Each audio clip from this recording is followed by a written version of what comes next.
Okay, so being such a soft wood and the copper being a lot harder, there's a small bump here and I'm going to have to live with that. I tried putting a sharp scraper to this edge and basically it threw the piece of copper out. So I've just had to go through the whole process of gluing a new piece in with super glue and basically reshaping the whole outside and reburning 2 new lines, and we're back to where we were again. I didn't show you that because it was pretty boring, frustrating as well to say the least, and I had a catch here as well which blew a piece out earlier, but that's okay. Okay, so because we're going to end up parting it off down here at some point. So what I'm going to do now is I've got this sanded down to 320 grit. There's no tear out or anything like that. It's a pretty nice smooth finish. I had some oil. I was wet sanding with oil. Again, for the same reason, you can really see the scratches in the wood with the oil. So I've got rid of all the scratches and all the tear out from all the sandpapers up to 320 grit. Now what I'm going to do is I've taken a paper towel to dry this as best I can to get all the oil out of the wood. Now I'm going to apply a sanding sealer to this and let that dry, and then once I've done that I'm going to put Yorkshire grit on it.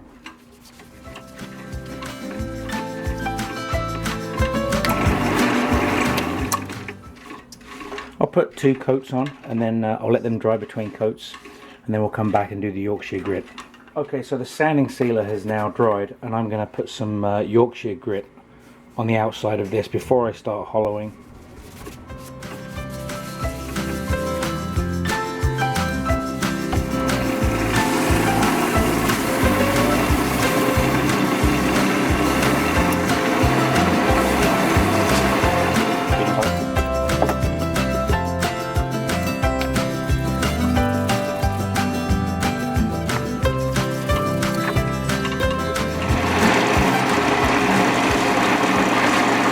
Okay, so now to hollow this, I'm going to have the lathe in slow speed, and I've got an 1 3/8 Forstner bit in my Jacob's chuck, and I'm just going to slowly eat away down to roughly to this knot down here, which will leave me some room at the bottom to part off later.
finished product. Thanks for watching.